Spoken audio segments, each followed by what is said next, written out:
दोस्तों, good morning. मैं रहीम sir. आज एक बहुत ही ख़ास टॉपिक है हमारा कि क्या नीट और जेई के लिए कोचिंग लेना ज़रूरी है या नहीं। तो देखो, ये पर्सन टू पर्सन डिपेंड करता है। सबसे पहले अपन बात करेंगे कि ऐसे बच्चे या ऐसे पेरेंट्स जिनके यानी कि फाइनेंशियल कंडीशन जिनकी अच्छी है या जो कोचिंग अफोर्ड कर सकते हैं, तो और अगर वो बच्चे एवरेज हैं या एवरेज से कम हैं पढ़ने में, तो वो उन्हें कोचिंग ले लेना चाहिए। अब दूसरी बात आती है कि ऐसे बच्चे जिनकी फाइनेंशियल कंडीशन थोड़ी लो है, तो पेरेंट्स थोड़ा उनको समझाएं बच्चों को कि मेरे हिसाब से नीट और जेई के लिए कोचिंग की बजाय थोड़ा पहले खुद पढ़ के देखें, सिलेबस निकालें और ऑफ़लाइन कोचिंग की बजाय ऑनलाइन प्लेटफॉर्म्स की हेल्प लें जो फ्री हैं या अगर पेड भी हैं तो जिनकी कॉस्ट कम है। देखो, ये कोचिंग वगैरह में इतने ज़्यादा पेमेंट करने के बाद भी आप कई सारे बच्चों से मिलिए कि इनका क्या रिजल्ट रहा है। बड़ी बड़ी कोचिंग है, 1 लाख, 1.25 लाख, 1.5 लाख से कम तो शायद कहीं की फ़ीस होगी नहीं। एक बार इसको बहुत अच्छे से एनालाइज़ करें कि क्या 1-1.5 लाख फ़ीस देने के बाद क्या 1 साल या 2 साल की कोचिंग से बच्चा सिलेक्ट हो रहा है या नहीं हो रहा है।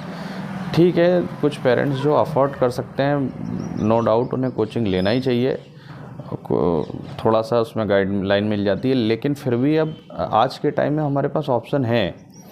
ऑनलाइन प्लेटफॉर्म का ऑप्शन बहुत बेस्ट है। आप इसमें जाके अपने आप को पढ़ के देखिए। और देखो, इस बात को हर कोई मानता है कि ऑनलाइन जो है बहुत सारा कचरा भी है इसमें।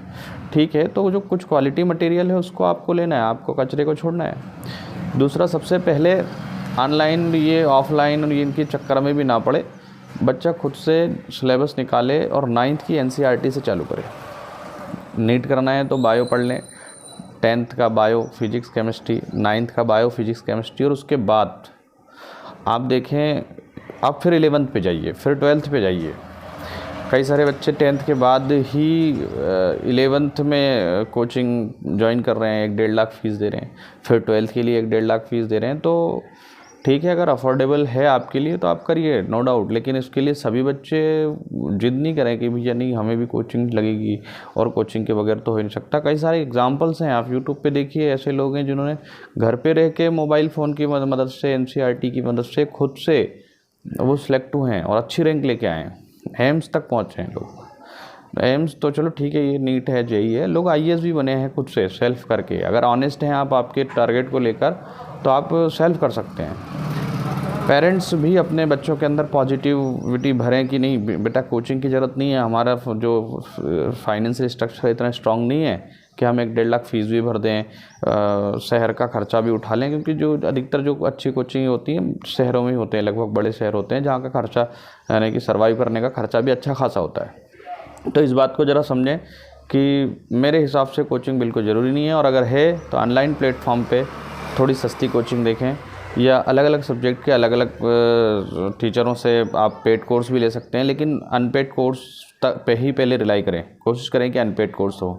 तो अगर टारगेट को लेकर आप ऑनेस्ट हैं तो डेफिनेटली सिलेक्शन होगा।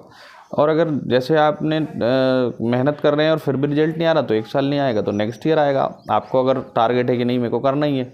और दूसरा, अगर फिर भी आप मान लिया जाए कि जो बच्चा किसी भी बड़ी कोचिंग में चल गया और वो खुद मेहनत ही नहीं कर रहा है, घर आके वो बस कोचिंग में ही पढ़े जा रहा है 12 घंटे 13 घंटे, घर पे पढ़ ही नहीं रहा है, तो वो थोड़ी सिलेक्ट होगा।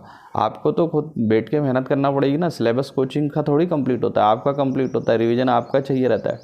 तो नीट और जेई दोनों के लिए सबसे बेसिक है, आप 9th की NCERT से शुरू कीजिए।